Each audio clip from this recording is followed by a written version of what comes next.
नमस्कार, बुलेटिन में स्वागत है आपका और मैं हूं आपके साथ जागृति खंतवाल। बुलेटिन की शुरुआत करेंगे बड़ी खबर के साथ। 16 फरवरी को मंत्रिमंडल की अहम बैठक, बजट सत्र का शेड्यूल हो सकता है फाइनल। ये बड़ी और अहम जानकारी आपको बता रही, जो मार्च में ही शुरू होना है बजट सत्र और ऐसे में सीमेंट विवाद पर भी आज बैठक होगी। कई विभागों के संग आपात बैठक करेंगे सीएम सुक्खू। ये बड़ी और अहम जानकारी आपको बता रही, जहां आज कई विभागों के साथ आपात बैठक भी सीएम करेंगे। इसके अलावा सीमेंट विवाद पर भी आज बैठक होगी। तो साथ ही आपको बता दें कि बैठक में सुलझ सकता है सीमेंट विवाद। लंबे समय से सीमेंट विवाद जो चल रहा है वो आज सुलझ सकता है, ऐसी उम्मीदें लगाई जा रही हैं। तो सुक्खू सरकार ने दूसरी कैबिनेट बैठक बुलाई है। 16 फरवरी को होगी मंत्रिमंडल की अहम बैठक। इसके अलावा बजट सत्र का शेड्यूल भी फाइनल हो सकता है। तो साथ ही आपको बता दें कि बजट मार्च में ही शुरू होना है और ऐसे में कई विभागों के साथ सीएम आपात बैठक भी करेंगे। ये बड़ी और अहम जानकारी, आज शिमला पहुंचेंगे सीएम सुक्खू, कई विभागों के साथ अहम बैठक भी करेंगे। ये बड़ी और अहम जानकारी, सुक्खू सरकार ने बुलाई अहम बैठक। इसके अलावा आपको ये भी बता दें कि 16 फरवरी को मंत्रिमंडल की भी बैठक होनी है। मार्च में बजट सत्र शुरू होना और ऐसे में इसको लेकर के भी जो है चर्चा की जाएगी। सीमेंट विवाद को लेकर भी बैठक होगी। तो बिलासपुर से सुभाष ठाकुर हमारे सहयोगी हमारे साथ जुड़ गए हैं। सुभाष, जिस तरह से आज सीएम जो है कई अहम बैठकें करने वाले हैं, क्या कुछ पूरी जानकारी मिल रही है?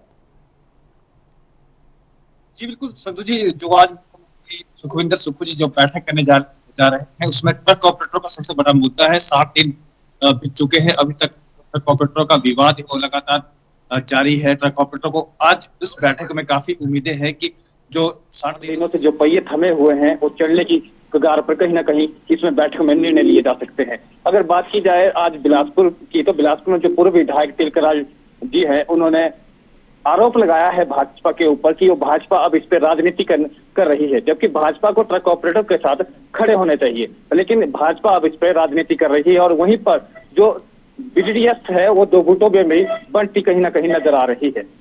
जी बिल्कुल सुभाष, ये भी जानना चाहेंगे इस बैठक में कौन कौन मौजूद होगा और किस वक्त बैठक जो है वो शुरू की जाएगी? इस बैठक में जो ट्रक ऑपरेटर की जो बैठक होगी उसमें जो कंपनी के जो प्रभारी होंगे या मेन अधिकारी होंगे और जो बीडीएस के जो पदाधिकारी होंगे इस बैठक में मौजूद रहेंगे। जी बिल्कुल सुभाष, और जिस तरह से जो है ये विवाद जो है लंबे समय से चलता आ रहा है और ऐसे में क्या कुछ उम्मीदें ट्रक ऑपरेटरों को है, क्योंकि आज बैठक होने जा रही है, ऐसे में क्या कुछ उम्मीदें वो इस बार की बैठक से लगा रहे हैं? ऑपरेटरों को इस बैठक से काफी उम्मीदें हैं, क्योंकि लगातार मैंने आपसे बात की कि 60 दिन बीत चुके हैं, अभी तक ये समस्या लगातार बढ़ती ही जा रही है। यहीं तक नहीं, जो छोटे व्यवसायी है उनके लिए भी ये समस्या बनी हुई है, क्योंकि जिनका रोजगार तो इन्हीं उद्योगों से चल रहा था, चाहे वो टायर पंचर है या कोई अन्य व्यवसायी है, ट्रकों के चलने से ही उनका परिवार का पालन पोषण हो रहा था। तो उन लोगों को भी इस बैठक में काफी उम्मीदें हैं कि कुछ ना कुछ सरकार निर्णय ले सकती है। जी बिल्कुल सुभाष, बहुत बहुत धन्यवाद आपका हमारे साथ जुड़ने के लिए और तमाम जानकारी हम तक पहुंचाने के लिए। तो ये बड़ी और अहम जानकारी आपको बता रही, जहां पर आज सीएम सुक्खू प्रदेश लौटेंगे और कई अहम बैठकें आज होनी है, कई विभागों के साथ वो बैठकें करेंगे और ऐसे में 16 फरवरी को मंत्रिमंडल की भी अहम बैठक हो रही है। तो बजट सत्र का शेड्यूल भी फाइनल हो सकता है। ये बड़ी और अहम जानकारी, तो मार्च में बजट सत्र शुरू होना है और ऐसे में उसको लेकर भी चर्चा की जाएगी। साथ ही सीमेंट विवाद पर भी आज बैठक हो सकती है, जहां पर लंबे समय से चला आ रहा जो सीमेंट विवाद है वो सुलझ सकता है, ऐसी उम्मीदें जताई जा रही हैं। फिलहाल सीएम आज शिमला पहुंचेंगे, जहां पर कई विभागों के साथ वो अहम बैठकें भी करेंगे। तो 16 फरवरी को मंत्रिमंडल की भी अहम बैठक होनी है। तो कई विभागों के साथ सीएम आपात बैठक भी करेंगे। ये बड़ी और अहम जानकारी आपको बता रहे, जहां पर मंत्रिमंडल की अहम बैठक होगी 16 फरवरी को और साथ ही बजट का जो शेड्यूल है वो भी फाइनल किया जा सकता है। तो सीमेंट विवाद पर भी बैठक होगी और ये उम्मीद भी जताई जा रही है कि लंबे समय से चला आ रहा जो सीमेंट विवाद है वो सुलझ सकता है।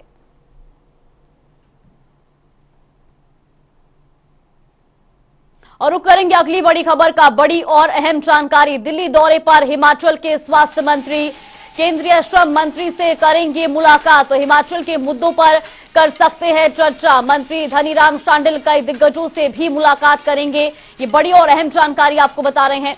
तो धनीराम शांडिल कई दिग्गजों से मुलाकात करेंगे, ये बड़ी और अहम खबर। दिल्ली दौरे पर हिमाचल के स्वास्थ्य मंत्री धनीराम शांडिल, वहीं केंद्रीय श्रम मंत्री से मुलाकात करेंगे। हिमाचल के मुद्दों पर इस मुलाकात में चर्चा हो सकती है और कई दिग्गजों से भी वो मुलाकात करेंगे। तो ये बड़ी और अहम जानकारी। दिल्ली दौरे पर कैबिनेट मंत्री धनीराम शांडिल, तो केंद्रीय श्रम मंत्री से वो मुलाकात करेंगे और हिमाचल के मुद्दों पर इस मुलाकात में चर्चा भी की जाएगी। तो धनीराम शांडिल कई दिग्गजों से भी मुलाकात करेंगे और ऐसे में यह मुलाकात काफी अहम भी मानी जा रही है, क्योंकि हिमाचल के कई अहम मुद्दों पर इसमें चर्चा की जाएगी। वही इसी खबर पर ज्यादा जानकारी के लिए हमारे सहयोगी स्पर्श शर्मा हमारे साथ जुड़ गए। स्पर्श, सबसे पहले आपसे जानना चाहेंगे, आज हिमाचल प्रदेश के जो स्वास्थ्य मंत्री हैं वो दिल्ली दौरे पर रहने वाले हैं, क्या कुछ पूरी जानकारी मिल रही है?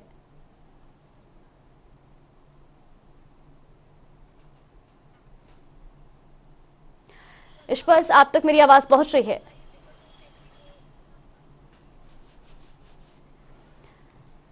तो ये बड़ी खबर आपको बता रहे हैं, जहां पर हिमाचल प्रदेश के स्वास्थ्य मंत्री दिल्ली दौरे पर रहेंगे और ऐसे में वो केंद्रीय श्रम मंत्री से भी मुलाकात करेंगे। हिमाचल के कई अहम मुद्दों पर इस मुलाकात में चर्चा की जाएगी और ऐसे में धनीराम शांडिल कई दिग्गजों से भी मुलाकात करेंगे।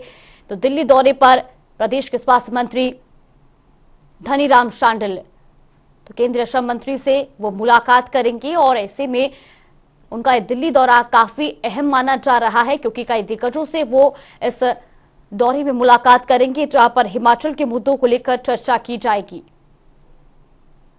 तो दिल्ली से ये बड़ी और अहम जानकारी आपको बता रहे हैं। दिल्ली दौरे पर हिमाचल के कैबिनेट मंत्री धनीराम शांडिल, तो कई दिग्गजों से वो मुलाकात करेंगे, हिमाचल के मुद्दों पर चर्चा की जाएगी और ऐसे में आपको बता दें कि केंद्रीय श्रम मंत्री से होने वाली उनकी मुलाकात भी काफी अहम मानी जा रही है, जहां पर वो हिमाचल के तमाम मुद्दों को उठा सकते हैं और उनसे चर्चा भी कर सकते हैं। तो ये बड़ी और अहम खबर आपको बता रहे हैं दिल्ली से, जहां पर हिमाचल के कैबिनेट मंत्री धनीराम शांडिल दिल्ली दौरे पर हैं और ऐसे में वो केंद्रीय मंत्रियों से भी मुलाकात करेंगे। इसी खबर पर ज्यादा जानकारी के लिए हमारे सहयोगी स्पर्श शर्मा हमारे साथ जुड़ गए। स्पर्श, सबसे पहले आपसे जानना चाहेंगे, हिमाचल के स्वास्थ्य मंत्री दिल्ली दौरे पर हैं, क्या कुछ पूरी जानकारी मिल रही है, क्या कुछ उनकी इस बार मुलाकातें जो है वो रहने वाली हैं?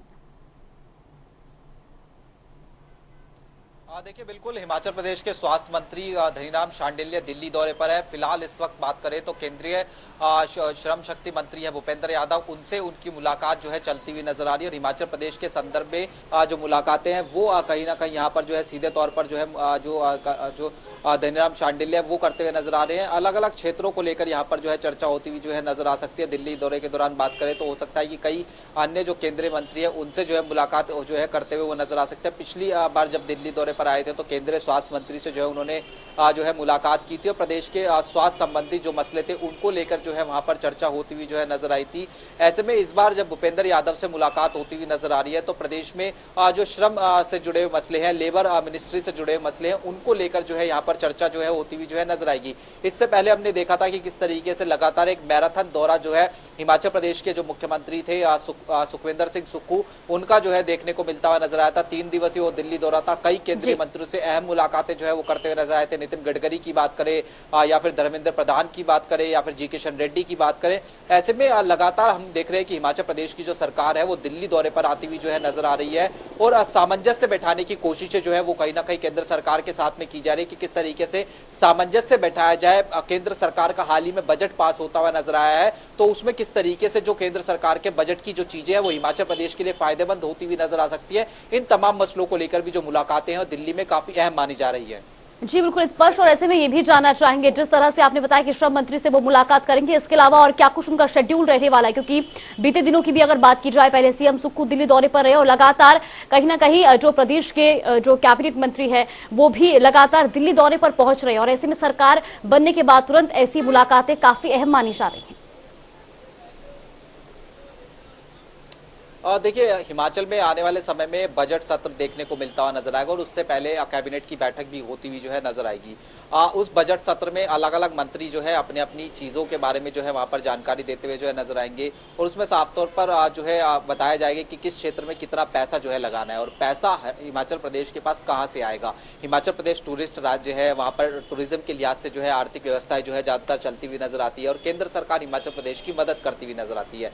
ऐसे में केंद्र सरकार की आर्थिक सहायता कितनी मिलती हुई नजर आ सकती है, कितनी ज़्यादा से ज़्यादा सहायता जो है आर्थिक रूप से केंद्र सरकार की ली जा सकती है, इसी को लेकर जो दिल्ली दौरा है वो अहम माना जा रहा है धनीराम शांडिल्य का। फिलहाल अगर हम बात करते हैं तो धनीराम शांडिल्य के बारे में जानकारी है कि एक दिवसीय दिल्ली दौरा जो है अभी धनीराम शांडिल्य का देखने को मिलता हुआ ये नजर आ रहा है और अभी तक जो जानकारी हमारे पास उसके मुताबिक सिर्फ जो लेबर मिनिस्टर है उनसे ही मुलाकात जो है होती हुई उनकी नजर आ रही है।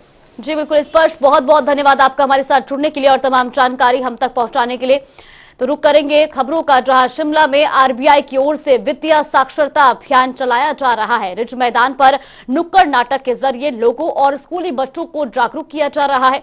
इस अभियान में पंचायती राज संस्थाएं भी साथ दे रही हैं। गौर करने वाली बात यह है कि वित्तीय फ्रॉड से बचने के लिए 17 फरवरी तक वित्तीय साक्षरता सप्ताह मनाया जा रहा है और इस दौरान बागवानी एवं राजस्व मंत्री जगत सिंह नेगी भी शामिल हुए हैं। लोगों को बताया गया है कि फ्रॉड से बचना है तो किसी को भी अपना बैंक डिटेल शेयर नहीं करनी है। जानते हैं कि आजकल हर घंटे कोई ना कोई जो है ठगा जा रहा है, क्योंकि मानव प्रवृत्ति है लालच का और जो है इसी लालच के कारण जो है हमें जो है आए दिन सोशल मीडिया में, नेट बैंकिंग में जो है काफी लोग ठगे जा रहे हैं। तो उसको भी बचाना है, सभी को ये बताना है कि किस तरह से आरबीआई समय समय पर बताते हैं ये विज्ञापनों के माध्यम से कि अपना जो है नंबर किसी को ना दें और साथ में किस तरह से आपको वित्तीय प्रबंधन करना है, किस तरह से अपने जो है पैसे को बचाना है। जैसे नुक्कड़ नाटक के माध्यम से जैसे नाटक जो चला रहे हैं ये दूर दराज के इलाके तक भी पहुंचे तो लोगों तक ये बात पहुंच सकती है। और रुक करेंगे बड़ी खबर का, बर्फबारी के बाद सर्दी का सितम जारी। हिमाचल में कोल्ड वेव ने ठिठुरन बढ़ाई, माइनस में 6 शहरों का पारा पहुंच चुका और ऐसे में लोगों को भी ठंड का सितम झेलना पड़ रहा है। तो आपको बता दें कि केलोंग का न्यूनतम तापमान -7.9 डिग्री पहुंच चुका है। शीतलहर से घरों में लोग दुबकते नजर आ रहे हैं। तो 17 फरवरी से फिर मौसम जो है वो करवट बदलेगा। ये बड़ी और अहम जानकारी आपको बता रही, जहां हिमाचल के कई शहरों में जो है पारा -6 के नीचे पहुंच चुका है और ऐसे में ठंड जो है वो अपना सितम ढा रही है। और ऐसे में आपको ये भी बता दें कि हिमाचल में कोल्ड वेव ने ठिठुरन भी बढ़ा दी है। तो बर्फबारी के बाद सर्दी का सितम यहाँ पर प्रदेश में देखने को मिल रहा है। तो बर्फबारी के बाद सर्दी का जो कहर है वो देखा जा रहा है। वहीं आपको बता दें कि प्रदेश के 6 शहरों में तापमान -6 डिग्री से भी नीचे पहुंच चुका है और ऐसे में धर्मशाला की बात की जाए तो 5 डिग्री पारा गिर चुका है। कल्पा का 3 डिग्री तापमान जो है वहां पर दर्ज किया गया है। केलोंग का -7.9 डिग्री तापमान जो है वो दर्ज किया गया है। वहीं इसी खबर पर हिमाचल के ब्यूरो चीफ विकास शर्मा हमारे साथ जुड़ गए। विकास, सबसे पहले आपसे जानना चाहेंगे, जिस तरह से प्रदेश में एक बार फिर से मौसम जो है वो करवट बदलता नजर आ रहा है, किस तरह का वहां पर जो है इस वक्त नजारा देखने को मिल रहा है? देखिए, बिल्कुल इस बार ऊंचाई वाले इलाकों पर जो है वो भारी बर्फबारी दर्ज की गई है। हालांकि अगर मध्यवर्ती इलाकों की बात करें तो ना के बराबर ही बर्फबारी जो है इस बार हिमाचल प्रदेश में हुई है। इससे न सिर्फ जो जनजीवन है उस पर व्यापक असर जो है वो देखने के लिए मिला है, बल्कि अभी भी बहुत सी ऐसी सड़कें हैं, बहुत से ऐसे नेशनल हाईवे हैं जो इस भारी बर्फबारी के कारण और जो मौसम का जो रुख जो है वो यहाँ पर बदला है उसके कारण से ये असर जो है वो देखने के लिए मिल रहा है। और अगर पीडब्ल्यूडी विभाग की बात करें तो लोक निर्माण विभाग के जो अधिकारी हैं, जो उनके कर्मचारी हैं, वो लगातार ये कोशिश कर रहे हैं कि जल्द से जल्द इन बंद पड़ी सड़कों को जो है वो बहाल किया जाए। ऐसे में सबसे बड़ी चुनौती यही रहती है कि खराब मौसम के कारण कई घंटों तक या यूं कहें कि कई दिनों तक जो है वो यहाँ पर इस तरह से बर्फबारी को सड़क से हटाना बेहद ही चुनौतीपूर्ण जो है वो यहाँ पर रहता है और इससे जो वहाँ के स्थानीय लोग हैं, खास तौर पर उनके लिए परेशानियां जो हैं बढ़ जाती हैं। हिमाचल प्रदेश में ऐसे बहुत से ग्रामीण इलाके हैं जहां पर बिजली आपूर्ति जो है वो भारी बर्फबारी के कारण ठप पड़ जाती है, और उसके साथ साथ जो पीने के पेयजल जो परियोजनाएं हैं वो काफी प्रभावित जो है वो यहां से होती हैं। और कई तरह की तस्वीरें जो हैं वो सोशल मीडिया के जरिए देखने और सुनने के लिए जो है वो यहां पर मिलता है कि क्या और किस तरह से जान जोखिम में डालकर यहां के जो कर्मचारी हैं, चाहे वो जल शक्ति विभाग के कर्मचारी हों या फिर जो बिजली विभाग के कर्मचारी हैं, ये अपनी जान को जोखिम में डालकर और कई कई फुट बर्फ में पैदल जो है वो वहां तक पहुंचते हैं जहां ट्रांसफार्मर को रिपेयर किया जाता है और बिजली को रीस्टोरेशन के ऊपर जो है वो यहां पर काम किया जाता है। और राज्य सरकार की तरफ से भी ये हिदायत खास तौर पर पर्यटकों को यहां पर दी गई है कि आप ऐसी जगह पर जाने से परहेज करें जहां पर भारी बर्फबारी जो है वो हुई है। अक्सर ये देखा जाता है कि बर्फबारी का लुत्फ उठाने जो है पर्यटक अक्सर पहाड़ों का रुख करते हैं और वहां पर किसी कारण से भारी बर्फबारी के बीच वो फंस जाते हैं और उसके बाद पुलिस को और स्थानीय प्रशासन को जो है वहां पर एक रेस्क्यू ऑपरेशन जो है वो वहां पर करना पड़ता है। तो इन परिस्थितियों से पर्यटक जो है उनको परेशानी ना हो, इसके लिए हिदायत जो है वो यहां पर दी गई है। जिला प्रशासन अपने स्तर पर, क्योंकि 6 ऐसे जिले हैं जहां पर बर्फबारी जो है इस बार रिकॉर्ड की गई है, पिछले 3 से 4 दिन जो है वो लगातार बर्फबारी यहां पर हुई है और अच्छी बर्फबारी जो है इन इलाकों में हुई है। लेकिन मध्यवर्ती और जो मध्यम ऊंचाई वाले इलाके हैं जहां पर सेब की फसल जो है वो होती है, उसके लिए इस बार चुनौतियां जो है वो ज्यादा बढ़ सकती हैं, क्योंकि जो चिलिंग आवर होते हैं वो वहां पर पूरे नहीं हो पा रहे हैं, जिसकी वजह से सेब की जो फसल है वो प्रभावित इस बार हो सकती है और कम सेब की फसल जो है या फिर उसका जो सेब का जो साइज है, जो जिसके हिसाब से वहां पर रेट जो है वो उनको मिलते हैं, वो कम मिलने की संभावना जो है इस बार जताई जाती है। और धर्मशाला से हमारे सहयोगी सौरभ अटवाल भी हमारे साथ जुड़ गए। सौरभ, आपसे भी जानना चाहेंगे, जिस तरह से प्रदेश में मौसम जो है वो करवट बदलता नजर आ रहा है, धर्मशाला में क्या कुछ स्थिति बनी हुई है?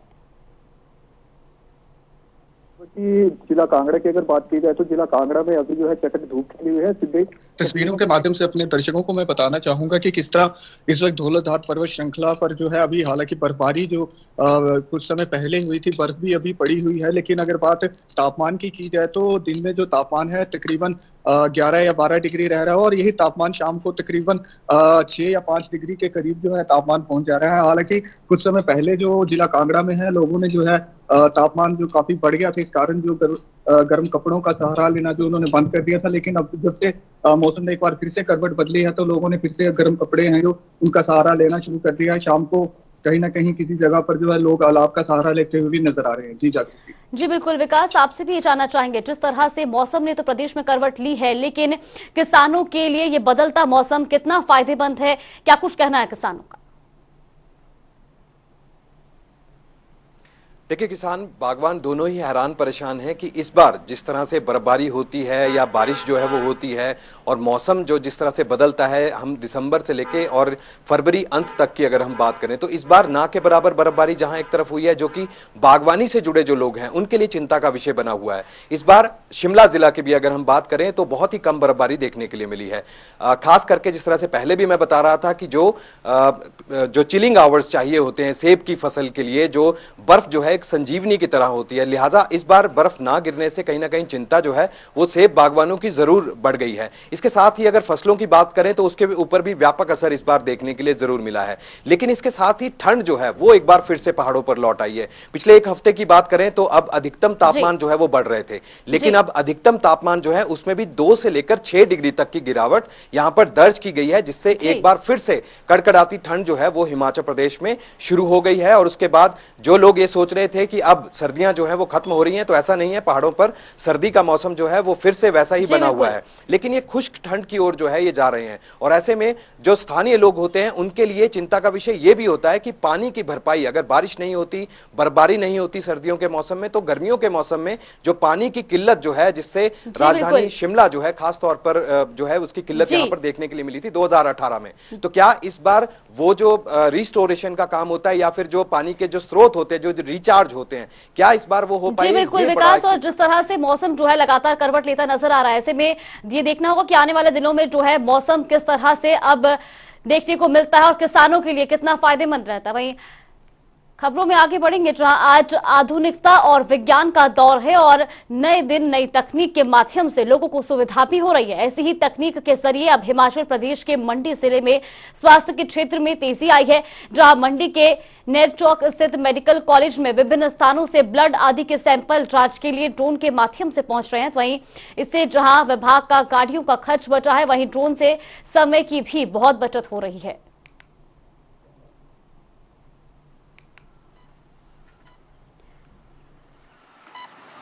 और भविष्य में चरणबद्ध तरीके से जो हमारे दूर दराज के क्षेत्र हैं, जैसे करसोग है, नीरी है, जंजैहली, बक्स्याड है, इन क्षेत्रों से भी जो सैंपल नेरचौक के लिए आने हैं वो ड्रोन के माध्यम से आएंगे। इसका फ़ायदा ये है कि एक तो ये ट्रांसपोर्टेशन बहुत सस्ती है। अदरवाइज़ जो लैब्स हैं वहाँ से हमारे राइडर चलने थे, जो चाहे बाइक के माध्यम से जाते, चाहे 4 व्हीलर या दूसरी किसी गाड़ी के माध्यम से सैंपल ले जाते। तो ड्रोन में समय की भी बचत होती है। तो ये जो हमारा ड्रोन एप्लीकेशन का जो माध्यम है, ये स्वास्थ्य क्षेत्र में सुविधाएं जुटाने के लिए, ब्लड सैंपल्स की ट्रांसपोर्टेशन के लिए, वैक्सीन ट्रांसपोर्टेशन के लिए, इमरजेंसी ड्रग्स की ट्रांसपोर्टेशन के लिए आने वाले समय में बहुत ही एक सस्ता माध्यम और एक कारगर माध्यम ये साबित होने वाला है, जिससे कि जो हमारे लाभार्थी हैं उनको बहुत लाभ इस चीज़ से मिलने वाला है। उनको जो रिपोर्ट्स है वो जल्दी उनको उपलब्ध होंगी और स्वास्थ्य विभाग का भी जो काम है वो काफ़ी इससे आसान रहेगा। तो मंडी में जहां पर अब आपको बता दें कि स्वास्थ्य विभाग हाईटेक हो चुका है, ड्रोन से सैंपल यहां पर लोगों के पहुंच रहे हैं और ऐसे में सरकार ने लैब के साथ करार भी किया है। तो मंडी से ये खबर आपको बता रही, जहां पर अब मरीजों को राहत मिलेगी क्योंकि अब ड्रोन के जरिए जो है सैंपल पहुंचाए जाएंगे और ऐसे में जो घंटों का काम है वो अब मिनटों में निपट जाएगा। तो स्वास्थ्य विभाग अब प्रदेश में हाईटेक होता नजर आ रहा है। वहीं खेलो इंडिया नेशनल विंटर गेम्स में हिमाचल भी अपना दमखम दिखा रहा है। हिमाचल को अपना पहला गोल्ड मेडल मिला है। वहीं आपको बता दें कि 400 मीटर रेस में हिमाचल के जिला बिलासपुर की निशा ने ये गोल्ड मेडल जीता है। आपको ये भी बता दें कि खेलो India national winter games Jammu Kashmir के गुलमर्ग में आयोजित हो रहे हैं और ऐसे में आम से लेकर खास तक हर कोई निशा देवी शर्मा को बधाई दे रहा है। प्रदेश स्नोजू एसोसिएशन के अधिकारियों ने कहा कि गोल्ड मेडल विजेता निशा देवी शर्मा का बिलासपुर पहुंचने पर भव्य स्वागत किया जाएगा। तो वहीं मुख्यमंत्री सुखविंदर सिंह सुक्खू और खेल मंत्री विक्रमादित्य सिंह से शिष्टाचार भेंट भी की जाएगी। हम यहाँ पर थर्ड खेलो इंडिया विंटर गेम्स जो कि JNK गुलमर्ग में आयोजित हुई है, उसमें हमने पार्टिसिपेट किया, जिसमें हमारे कोचेज मिस्टर ईशान अख्तर और चेतन शर्मा जी ने हमें यहाँ पर बुलाया एज ए टीम मैनेजर और फिर हमने यहाँ पर 4 मेडल मिला। इसके लिए मैं अपने कोचेज का तहे दिल से धन्यवाद करती हूँ। सोलन में अन्नपूर्णा सेवा समिति की ओर से जनरल हाउस का आयोजन किया गया। इस बैठक की अध्यक्षता RK पठानिया ने की और इस बैठक में संस्था की ओर से साल भर का लेखा जोखा सदस्यों के सामने रखा गया। तो वही संस्था की उपलब्धि के बारे में भी सदस्यों को विस्तृत जानकारी दी गई। ये संस्था पिछले कई सालों से सोलन के अस्पताल में रोगियों के परिजनों को खाना उपलब्ध करवाती है। ये सुविधा उनको दी जाती है जिनके परिवार के सदस्य अस्पताल में एडमिट होते हैं। इस सुविधा का लाभ हजारों लोग उठा चुके हैं। जो जितने भी मुद्दे थे हमने हमारी जो गवर्निंग मैनेजमेंट कमेटी ने पारित किए थे जनवरी में, उनको यूनानिमसली लोगों ने पारित किया है और ये बहुत हमारा आज का जनरल हाउस एक हमारा सफल प्रयास रहा है और ये जो संकल्प हमारा अन्नपूर्णा कहा सफल संभव संपूर्ण हो रहा है, इसके लिए हमने लोगों का धन्यवाद किया और लोगों ने अपने विचार हमारे साथ साझा किए और उन्होंने हमारे पर कंप्लीट विश्वास जो है हम पर व्यक्त किया है। हम उनका दिल से आभार प्रकट करते हैं। तो सोलन में किसानों की आय में बढ़ोतरी होने के लिए कृषि विभाग हर संभव कोशिश कर रहा है। जिला कृषि अधिकारी सीमा बंसल ने जानकारी देते हुए कहा कि सोलन में पॉली हाउस लगाने का लक्ष्य हासिल करना बाकी रह गया है। यहाँ 53,000 से ज्यादा किसान परिवार है और ऐसे में 5,170 हेक्टेयर में टमाटर की खेती होती है। तो 4,000 से हेक्टेयर में शिमला मिर्च उगाई जाती है। वहीं ज्यादातर किसान शिमला मिर्च पॉली हाउस में लगाना पसंद करते हैं, इसलिए पॉली हाउस योजना की अच्छी खासी मांग रहती है। गौरतलब है कि सरकार की ओर से 35 पॉली हाउस लगाने का लक्ष्य दिया गया था, जिसमें से अभी 25 पॉली हाउस का किसान लाभ उठा रहे हैं। मुख्यमंत्री खेत सुरक्षा योजना के तहत 3 योजनाएं आती हैं, जिसमें से 2 का लक्ष्य पूरा हो चुका है। इस साल का जो लक्ष्य रखा गया है हमारा, वो 184.17 लाख का था। इसमें हमने 50 लाख और एडिशनल बजट मंगाया है। सोलन में 5170 हेक्टेयर एरिया इसके अंडर है, टमाटर के अंदर है, और शिमला मिर्च के अंदर भी 4000 हेक्टेयर के करीब हमारा एरिया है। तो इतने लार्ज स्केल पर यहाँ पर टमाटर और शिमला मिर्च की खेती होती है, तो पॉली हाउस के लिए लोगों का रुझान रहना स्वाभाविक है। तो इनको ये हमारा एक पोर्टल है agridbt.hp.gov.in, इसमें लोकमित्र केंद्र जाकर उसमें अप्लाई कर सकते हैं। तो हिमाचल की खबरों में फिलहाल के लिए बस इतना ही। जनता टीवी पर खबरों का सिलसिला लगातार जारी है।